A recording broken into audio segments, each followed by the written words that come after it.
Assalamualaikum warahmatullahi wabarakatuh. Perkenalkan, nama saya Reva Merliana dan NPM 201000250 dari kelas A Teknik Penulisan Karya Ilmiah.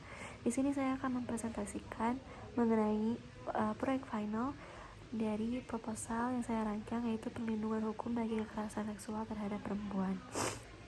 Yang dosen pembimbingnya itu Bapak Dr. Subelo Wiono, SH, MPD. Pokok-pokok bahasan yang akan saya bahas, yang pertama adalah latar belakang, yang kedua identifikasi masalah, yang ketiga ada tujuan penelitian, yang keempat ada kegunaan penelitian, yang kelima ada kerangka pemikiran, yang keenam ada metode penelitian, dan yang ketujuh ada sistematika penelitian. Yang pertama, latar belakang. Kekerasan seksual merupakan kekerasan yang merasakan masyarakat di mana kekerasan tersebut melanggar hak asasi manusia. Sudah menjadi tugas pemerintah agar memberikan jaminan terhadap perempuan atas hak-hak yang dimilikinya secara asasi. Kekerasan seksual juga terhadap perempuan mudah menjadi masalah utama di Indonesia. Negara harus memberikan perlindungan terhadap perempuan yang menjadi korban pelanggaran hak asasi manusia, yaitu korban kekerasan seksual. Masalah kekerasan seksual bisa terjadi di siapa aja, kapan saja. Bisa terjadi di anak-anak, lanjut usia, laki-laki, bahkan perempuan. Nah, kekerasan seksual juga itu banyak sekali korban dari perempuan.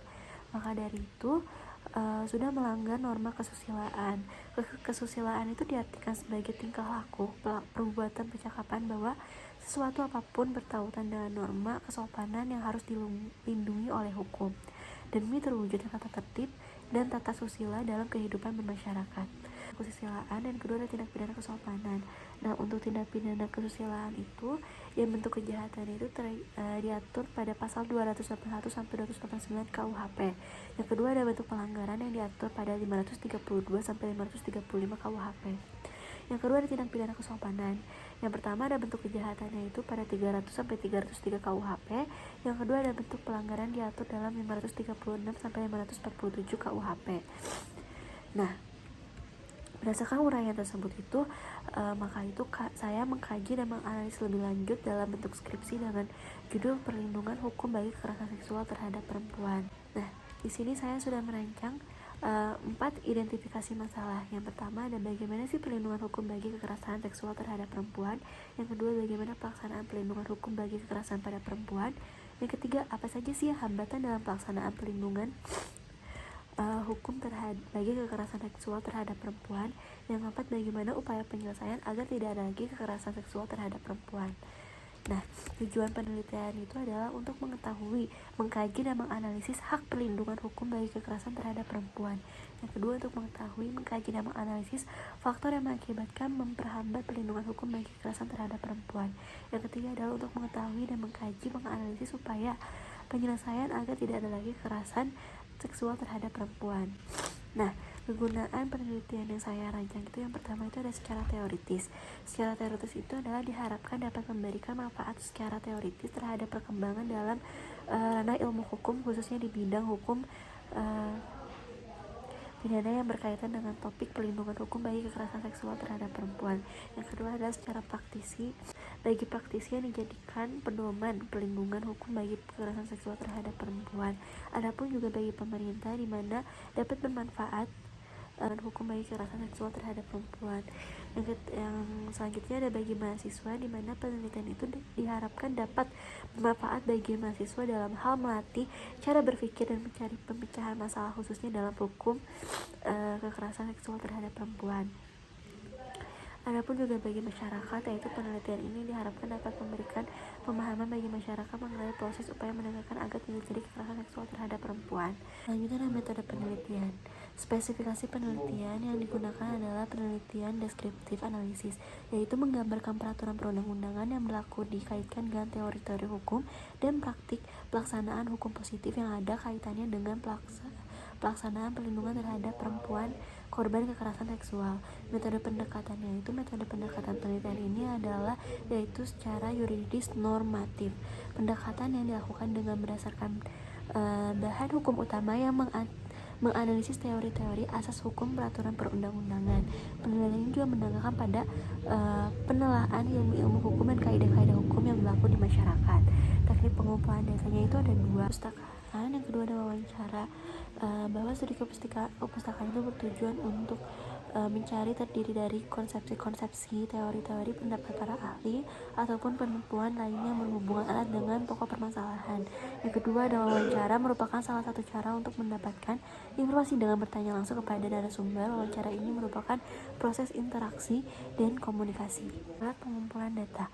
Untuk alat pengumpulan data itu merupakan cara pengumpulan data digunakan dalam penelitian dan yang relevan dengan lingkup dan tujuan penyidikan hukum. Jadi alat-alat apa saja sih yang dibutuhkan dalam pengumpulan data? Yang pertama itu ada studi dokumentasi, di mana dalam alat ini itu berupa laptop, tulis kantor, dengan cara mengetik dan menyimpan dari hasil penelitian yang kita dapatkan. Yang kedua ada panduan wawancara. Alat pengumpulan data ini adalah di lapangan dalam melakukan wawancara berkaitan dengan daftar pertanyaan dari identifikasi masalah yang dilakukan menggunakan alat perekam, tulis, kamera, flash disk, dan handphone, dan sebagainya. Selanjutnya ada analisis data. Dalam analisis data ini data akan dianalisis secara kualitatif, yaitu data yang diperoleh kemudian disusun secara sistematis untuk selanjutnya dianalisa secara kualitatif untuk mendapatkan kesimpulan yang mengandung kebenaran objektif. Selanjutnya ada lokasi penelitian. Lokasi penelitian itu yang pertama ada Perpustakaan Fakultas Hukum Universitas Bandung, yang kedua ada Perpustakaan Dinas Arsip Perpustakaan Kota Bandung, yang selanjutnya ada instansi yaitu Dinas Pemberdayaan Perempuan dan Perlindungan Anak. Atau outline, yang pertama yaitu sistematika penulisan dan outline itu agar memudahkan penulisan dalam skripsi ini akan diberikan gambaran secara ringkas mengenai uraian antar bab dan berkaitan satu sama lain. Sistematika dari skripsi ini yaitu pertama ada pendahuluan. Bab 1 pendahuluan. Dalam bab ini akan diuraikan mengenai latar belakang penelitian, identifikasi masalah, tujuan penelitian, kegunaan penelitian, kerangka pemikiran, dan metode penelitian. Yang bab kedua ada tinjauan pustaka. Tinjauan pustaka merupakan penelaah pustaka yang digunakan oleh penulis untuk menulis skripsi sebelum dilakukan penelitian meliputi tinjauan umum tentang perlindungan perempuan, tinjauan umum terhadap korban kekerasan seksual. Bab 3 ada hasil penelitian dan pembahasan. Dalam bab ini membahas mengenai penjelasan lengkap mengenai peranan masyarakat dan pemerintah dalam pelaksanaan perlindungan hukum terhadap kekerasan perempuan.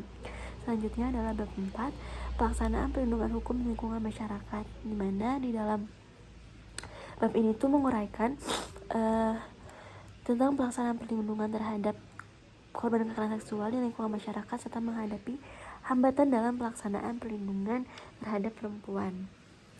Selanjutnya ada bab 5 penutup. Dalam bab ini itu diuraikan mengenai kesimpulan dari pembahasan yang tercantum pada bab 4 yang memberikan saran-saran yang relevan. Ada daftar pustaka itu yang pertama itu dari sumber buku, yang kedua ada sumber perundang-undangan. Selanjutnya ada outline. Di dalam outline ini tuh akan mencakupi lembar judul, lembar pengesahan, lembar penyataan bukan plagiat, abstrak atau pengantar, dan daftar isi. Bab 1 itu latar belakang penelitian, identifikasi masalah, tujuan penelitian, kegunaan penelitian, kerangka penelitian, dan metode penelitian. Bab 2 itu tinjauan pustaka mengenai kekerasan seksual terhadap perempuan, di mana di isinya bab 2 ini terdapat pengertian kekerasan seksual, terdapat peraturan perundang-undangan yang mengatur tentang kekerasan seksual, sama hak atas korban kekerasan seksual. Dalam bab 3 ini itu adalah mengenai penelitian dan pembahasan. Dalam penelitian dan pembahasan ini tuh mencakup di dalamnya itu ada uraian mengenai situasi penegakan hak asasi manusia di Indonesia. Yang kedua itu mengenai hasil wawancara terhadap instansi pemberdayaan perempuan dan anak. Yang selanjutnya adalah mengenai hasil wawancara terhadap korban. 5 ini itu penutup, di mana mencakup kesimpulan dan saran. Selanjutnya ada daftar pustaka, di mana ada sumber buku, sumber dalam daftar pustaka itu ada sumber buku, sumber peraturan perundang-undangan, sumber. Sekian dari saya, mohon maaf bila ada kesalahan kata. Wassalamualaikum warahmatullahi wabarakatuh.